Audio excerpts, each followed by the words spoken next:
করছি আজকের গল্প কুণাল মণ্ডলের লেখা ভূষণদা আর স্কন্ধকাটা। আষাঢ় মাস, বর্ষাকাল। বৃষ্টি যেন থামার নামই নিচ্ছে না। গ্রামগঞ্জের বর্ষাকাল যে কতটা ভয়ঙ্কর আর দুর্যোগের সেটা যে উপলব্ধি করেছে একমাত্র সেই বলতে পারবে। সেবারের আষাঢ় মাসে মগরাহাটা গ্রামের পুকুর, দিঘি, খাল, বিল সবই জলে টইটুম্বুর করে তুলল। রাস্তাঘাটের অবস্থাও অত্যন্ত শোচনীয়। ক্ষেতের জমিগুলো সব পুকুরে পরিণত হয়েছে। গ্রামের লোকেদের ভোগান্তির শেষ নেই। ভূষণদার জমিও অতিবৃষ্টিতে জলের তলায়। চাষ আবাদ সব লাটে উঠেছে। এক সন্ধ্যাবেলায় ভূষণদা ও তার স্ত্রী কমলা এই সব ব্যাপার নিয়ে আলাপ আলোচনা করছিল।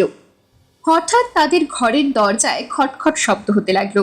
কমলা দরজা খুলে দেখল ভূষণদার পুরনো বন্ধু পাশের গ্রাম হর্তুকির মেওলাল সিং ছাতা মাথায় দাঁড়িয়ে আছে। তারা দুজনেই একটু অবাক হলো বটে, কিন্তু সেটা চেপে বন্ধুকে ভেতরে আসতে আমন্ত্রণ জানালো। মেওলাল সিং ভিজে ছাতাটা ঘরের এক কোণে রেখে খাটে উঠে বসল। ভূষণদা বলল, কিরে মেওলাল, এতদিন পর বন্ধুকে মনে পড়লো তোর?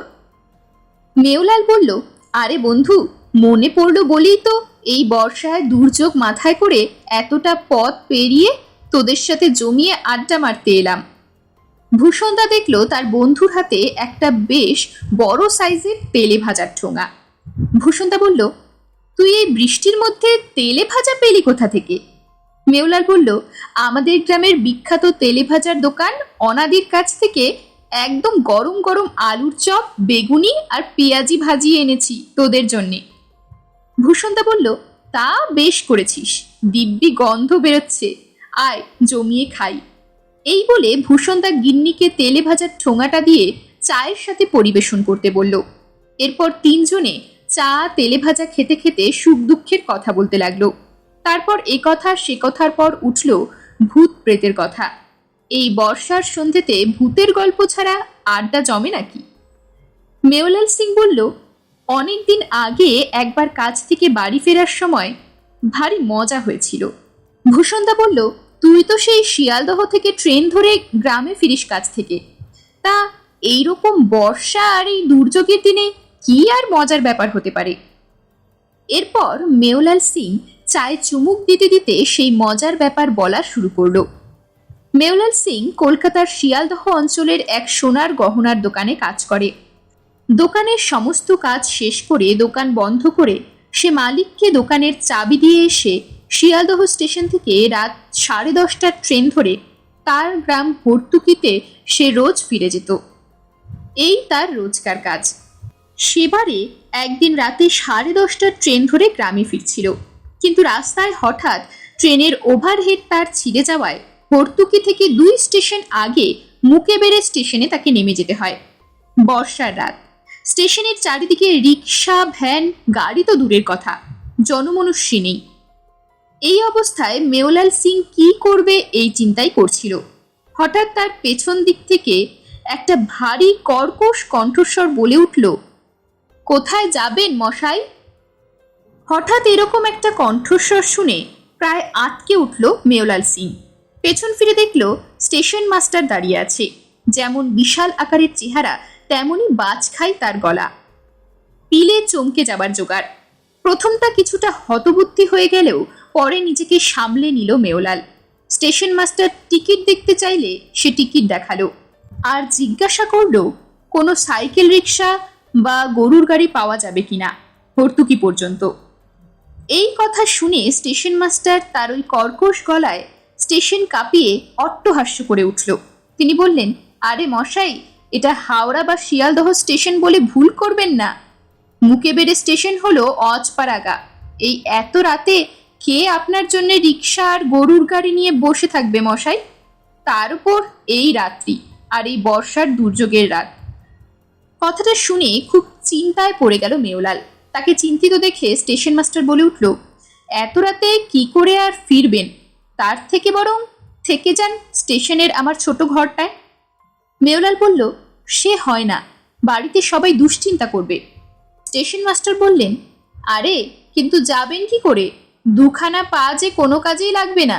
আপনি 4 পেয়ে হলেও আজ যেতে পারতেন না, কারণ এ তল্লাটের রাস্তাঘাট এতক্ষণে সব পুকুরে পরিণত হয়েছে, তার উপর এই নিরেট অন্ধকার। মেওলাল বললে, তবুও একবার চেষ্টা করে তো দেখতেই হবে মশাই। আচ্ছা মশাই, হর্তুকি যাবার রাস্তাটা কোন দিকে? স্টেশন মাস্টার বললে, স্টেশন থেকে নেমে ডান দিকে। তাহলে মশাই, আপনি নিশ্চিত যাবেনই? কিন্তু যাবার আগে একটা কথা শুনে যান। এই মুকেবেড়ে গ্রামের অনেক দুর্নাম আছে। রাত বিরেতে কেউ বাড়ির বাইরে বেরোয় না। মুকেবেড়েতে ভয়ানক ভূতের উপদ্রব মশাই। মেওলাল একটা অট্টহাস্য দিয়ে বলল, দূর মশাই, রাখুন আপনার ভূত প্রেতের গল্প, আমার দেরি হয়ে যাচ্ছে। আচ্ছা, আমি যদি রেল লাইন ধরে যাই তাহলে তো অনেক তাড়াতাড়ি পৌঁছে যাব। স্টেশন মাস্টার কথাটা শুনে চমকে গিয়ে বলল, খবরদার ওই ভুলটা ভুলেও করবেন না মশাই, তাহলে আর প্রাণে বাঁচতে পারবেন না। আপনি বরং ডান দিকে জল কাদা ভরা কাঁচা রাস্তাটাই ধরুন। অনেক বলার পরও স্টেশন মাস্টার দেখল মেওলাল যখন তার কথা শুনবেনই না, তখন আর তাকে কিছু বলে লাভ নেই। কিন্তু মনে মনে ভাবল, পিপিলিকার পাখা গজায় মরিবার তরে। মেওলাল তার ছাতাটা মাথায় দিয়ে ভগবানের নাম নিয়ে রেল লাইনে নেমে হাঁটতে লাগলো। খানিকক্ষণ চলার পর তার মনে হলো, এই অন্ধকারে আজ রাতটা স্টেশন ঘরে থেকে গেলেই ভালো হতো। এই অন্ধকারে, এই ঝড় বৃষ্টির রাতে সাপ খোপের উপর পা তুলে দিলেই কম্ম কাবার, আর তাকে বাড়ি ফিরতে হবে না। আরো বেশ খানিকক্ষণ চলার পর মেওলাল লক্ষ্য করল, রেল লাইনের উপর সাদা কাপড় পরা কেউ একটা তার আগে আগে হাঁটছে। কিন্তু তাদের মধ্যে দূরত্ব বেশি থাকায় আর অন্ধকারের জন্যে সে ঠিক ঠাহর করতে পারছে না যে আগে আগে হাঁটছে সে মহিলা না পুরুষ। তাই মেওলাল নিজের হাঁটার গতি বাড়ালো। কিন্তু কি মুশকিল, সে যতই জোরে হাঁটছে কিন্তু সেই ছায়া মূর্তির সাথে তার দূরত্ব কিছুতেই কমছে না। ততক্ষণে মেওলাল যেন মরিয়া হয়ে উঠেছে। সে হাঁটার গতি আরো বাড়িয়ে দিয়েছে, কিন্তু ছায়ামূর্তিকে সে কিছুতেই ধরতে পারছে না। তার সারা শরীর যন্ত্রণায় অবশ হয়ে আসছে, কিন্তু সে কিছুতেই যেন থামতে পারছে না। হঠাৎ দূর থেকে ছায়ামূর্তির দেহটা যেন একটু স্পষ্ট হয়ে উঠল, আর তখন মেওলাল দেখল সেই ছায়ামূর্তির ধর আছে, অথচ মুন্ডু নেই। মেওলাল সিং মনে মনে বুঝে গেল, আজ আর তার নিস্তার নেই এই স্কন্ধ কাটার হাত থেকে। কারণ সামনেই ছিল রেলের ব্রিজ, তার নিচে বর্ষায় ফুলে ফেপে ওঠা নদী। ওই স্কন্ধ কাটা তাকে নৃশংসভাবে রেল লাইনে আছড়ে বা নদীর জলে ডুবিয়ে মারবে।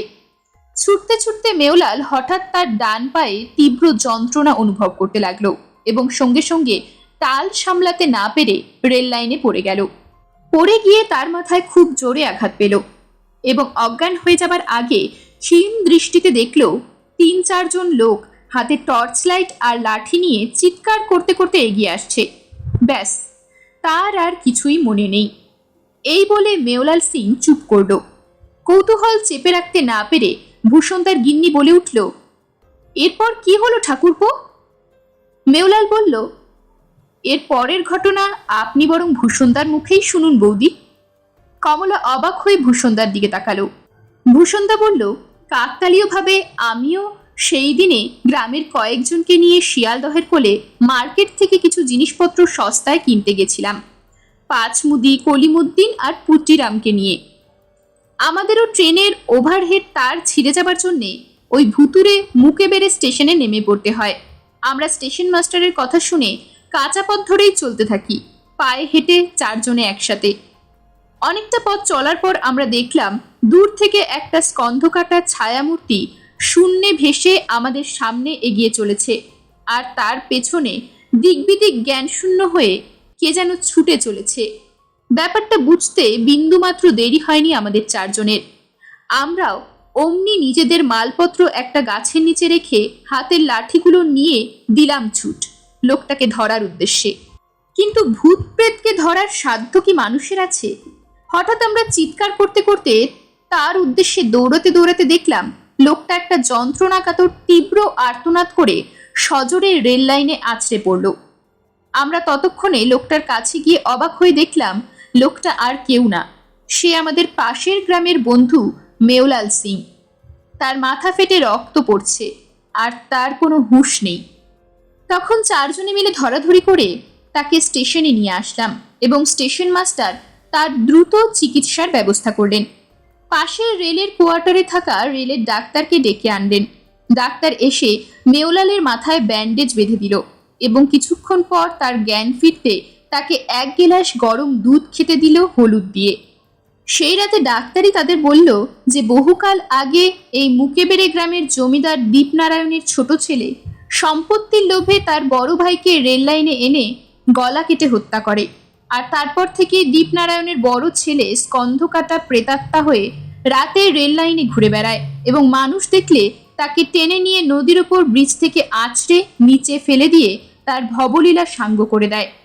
এর পরের দিন ভূষণদারা 5 জনে মিলে সকালের ট্রেনে গ্রামে ফিরে যায় এবং অসুস্থ মেওলালকে তার গ্রামে রেখে আসে। এই বলে ভূষণদা তার গল্প বলা শেষ করলো।